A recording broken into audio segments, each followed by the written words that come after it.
안녕하세요. 애언연구가 순회 동방상입니다. 오늘은 정감록, 동학 등 여러 문헌을 참고해서 애언을 풀어보도록 하겠습니다. 교감유록에 상제 강림 동반도라 하였습니다. 이는 한반도에 하나님이 직접 강림하신다는 뜻입니다. 보이지 않는 하나님께서 어떻게 강림하시게 되는지 보통 사람들 생각으로는 이해가 되지 않습니다. 문헌적으로 근거가 있는 애언인지 이에 대한 궁금증을 풀어보도록 하겠습니다. 하나님께서 성인으로 강림하실 수 있는가? 이에 대한 논쟁은 현재뿐만 아니라 지금으로부터 약 500년 전에도 중국에서 있었던 사실입니다. 하나님께서 육체를 가진 성인으로 오실 수 있느냐? 논쟁은 기독교인들은 물론 이에 각인된 일반인들도 그럴 수가 없다라고 하실 것입니다. 중국 성경을 최초로 번역한 이탈리아 신부 마데오치는 제출호진의 제가 절대자임을 알고 여호와를 상제로 번역하였습니다.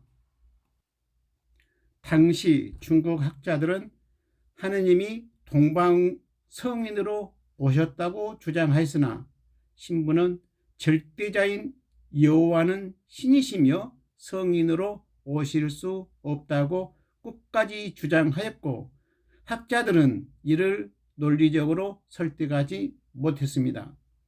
신부는 또한 제출호진의 진의 뜻을 확실하게 이해하지 못하고 상제로 번역하였던 것입니다. 신부는 하느님이 성인으로 오신다는 하늘의 이치를 깨닫지 못한 것입니다. 일반적으로 제출호진의 상제는 주역을 최초로 만드신 복희시로 전하여지고 있습니다. 정감록과 교감유록은 제출호진을 주역으로 풀이한 애언서입니다. 제출호진의 진을 방위로는 동쪽, 주역 8개 중에 장남의 운으로 풀이하였고, 제는 정도령이라 하였습니다.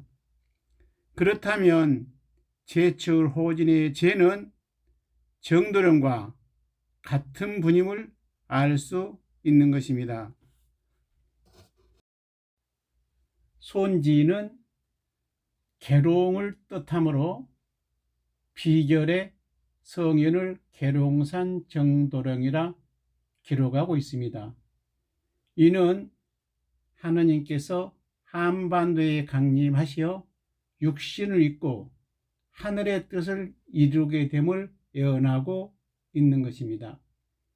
교감유록은 이를 상제 강림 동반도라 하였습니다. 하느님께서 성인으로 출현하게 된다는 것을 주역의 이치로 분명하게 밝힌 애언서인 것입니다. 동양에서는 제출호진의 제를, 즉 상제를 복희시라 합니다. 그렇다면 마지막 성인 또한 복희시로 오신다는 추론이 가능합니다. 다음은 삼역대경 8개의 이치에 의한 삼천극락도를 표로 작성한 것입니다. 장남 장려운으로 오신 계룡산 정도령은 72궁 모군, 즉 진으로 오시며 이분이 불로불사약을 가지고 우주 만물을 재창조하게 되는 것입니다. 교감유록 출장론에 기록된 애언입니다. 우성촌에 일심수도 심었더니 감로여우 순환리에 일치월장 결실하니 반석 용출 생명수로 천하인민회가라니 궁울십승 역경법이 사중구생 천원일세 화우곡의 십승법이 손진계룡 청림일세 자고유래 유사들이 통리자가 누구누구 계룡정시 해도진인 역수불통 모르오니 십년공부 수도자들 전공가서 애처롭다. 우성초는 엄마의 성인 이긴자가 계신 마을입니다. 우성인은 십승지인과 같은 분입니다. 그 마을에 들어가 정성으로 기도하면 감로의 불로 불사약을 받을 수 있다 했습니다. 감로는 마귀에게 사로잡혀 죽게 된 심령을 하나님의 마음으로 변화시키는 하나님의 신입니다. 감로는 이슬과 같이 부드럽게 또는 봄바람과 같이 마음속에 임하게 됩니다. 심령의 변화는 불, 물, 이슬의 3단계의 과정을 거치면서 변하게 되는데 이는 생명수인 것입니다. 생명수는 하나님의 신으로 엄마 성인으로부터 받을 수 있으며 우주 만물의 양식이며 시간과 공간을 초월한 영원한 불로 불사약 생명수인 것입니다. 궁을은 십승지인 이긴자 성인을 말하며 이는 주역의 이치를 통해서만 깨달을 수 있는 도라 합니다. 죽은 자도 살리는 하나님의 은혜인 것입니다. 우성인과 십승지인은 같은 분이며 손진계룡운으로 오신 청림도사입니다. 이와 같은 이치를 많은 유교학자들이 깨닫지 못한다 하였습니다. 계룡의 운으로 오신 정도령은 중국 예언서의 해도진이라 하였으며 주역의 이치를 모르니 수십 년을 공부한 수도자들 이를 깨닫지 못하니 가련하고 애처롭다 한 것입니다. 견이 부지 목토인 72기 조하이 지상성국 조선화 억만년지 무한운 천년 대운 계룡국 사시불변 영춘세 개벽일에 초봉운 38목운 시황출 개과천선 중수운 세인부지 한심사 계룡도 비삼명 탄생 청림 도사 말세성군 시부지 동방의 서민이 출연하였으나 많은 사람들이 보고도 알지 못하니 안타깝다 했습니다. 서민은 오행으로 모군이십니다. 하도낙서 육도삼약의 72궁이란 뜻이며 이분에 의해 지상낙원이 이루어지게 되는 것입니다. 이는 영원 무궁한 운이며 이로써 정도령 즉 하나님의 세상이 열리게 되는 것입니다. 사계절이 없는 항상 봄날과 같다 했습니다. 사계절이 없다는 것은 생로병사가 없다는 뜻입니다. 만물이 창조된 이후 처음 있는 일이며 38모군이 황제 즉 왕 중의 왕으로 어린 양이라 하였습니다. 여기서 말하는 어린 양은 지천태기의 성인으로 성경에서 말한 예수를 말한 것은 아닙니다. 죄를 뉘우치고 성인으로부터 불로불사해진 해인 감로를 받아 죄를 소멸 받고 심령이 변하게 되면 영원 무궁한 영생의 복을 누릴 수 있다 하였습니다. 이를 세상 사람들이 알지 못하니 한심하다 한 것입니다. 계룡은 산 이름이 아니고 장남 장녀의 운으로 오신 청림도사 모군을 말합니다. 충남에 있는 계룡산과는 아무런 관련이 없습니다. 궁궁지간 백십승 만세불변 안심처 쌍궁지리 삼풍곡 지천택의 삼풍지곡 청림도사 계룡정시 송구영신 호시절 여운 여우 학비례 천하만물 홀변화 궁궁을 배궁하면 백십승이 나오게 됩니다. 불경은 버그마자의 형태로 기록되어 있습니다. 이는 미륵불을 상징합니다. 십승지인과 미륵불은 같은 분이며 십승지인이 계신 곳이 영원 무궁한 안심처라 하였습니다.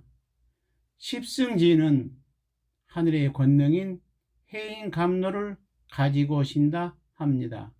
이분이 지천태계의 성인이며 정도령 즉 하나님이신 것입니다. 송구영신은 하늘과 땅의 기운에 의해 살던 시대가 가고 성인이 만물을 다스리는 세상이 온다는 뜻입니다. 송구영신은 자축 음력으로 11월과 12월에 운이 가고 임묘 음력 정월 2월이 온다는 뜻입니다. 인묘는 오행으로 목임으로 동방의 성인이 출현하면 새로운 세상이 열리게 된다는 심오한 뜻이 숨겨져 있는 것입니다. 초목은 이때의 잠을 자는 시기이며 춘삼월에 소생을 하게 됩니다. 비결에 이때를 춘삼월 호시절이라 하였습니다. 목은 성인도 이러한 천지 만물의 이치와 같다 하였습니다. 그래서 성인이 소생할 때를 진사 성인 출이라 하였습니다. 말세 성인이 함께한 곳은 구름도 같고 비도 같은 감로가 내리게 되어 있습니다. 해인감로는 하나님의 신이며 우주 만물의 영원한 양식입니다. 성인의 권능에 의해 만물은 홀연히 변하게 된다 하였습니다. 우주 만물은 음의 기운과 양의 기운으로 가득 차 있습니다. 성인은 해인감로의 권능, 영적인 파동으로 우주의 음의 기운을 소멸시키게 됩니다. 그래서 천하 만물이 홀연히 변하게 되는 것입니다. 요한계시록 이긴 자와 어린 양에 대해서 한번 살펴보도록 하겠습니다. 요한계시록 3장 21절 이기는 그에게는 내가 내 보좌에 함께 앉게 해 주기를 내가 이기고 아버지의 보좌에 함께 앉은 것 같이 하리라. 이긴 자가 하나님의 보좌에 앉게 된다는 말씀은 이해할 수 있습니다. 그러나 두 사람의 이긴 자가 출현한다는 것은 동의할 수 없는 것입니다. 서방, 동방에서 각 한 명씩 이긴 자가 출현한다는 것은 십성 권계의 이치에 맞지 않습니다. 습승지인 즉 이긴 자는 동방모군으로 한 분으로 오시게 되어 있는 것입니다. 서방은 번궤이므로 이긴 자가 출현할 수 없는 것입니다. 여기서 말하는 이긴 자와 어린 양은 같은 분입니다. 이를 사상의 표를 통해서 살펴보기로 하겠습니다. 요한계시록 2장 26절 27절 이기는 자와 끝까지 내 일을 지키는 그에게 만국을 다스리는 권세를 주리니 저가 철장을 가지고 그들을 다스려 질그릇 깨뜨리는 것과 같이 하리라. 나도 내 아버지께 받은 것이 그러하니라. 요한계시록 2장 17절 귀 있는 자는 성령이 교회들에게 하시는 말씀을 들을지어다. 이기는 그에게는 내가 감추었던 만나를 주고 흰 돌을 줄 터인데, 철장과 흰 돌은 마귀를 멸하는 하나님의 신이며 이를 성신검이라 합니다.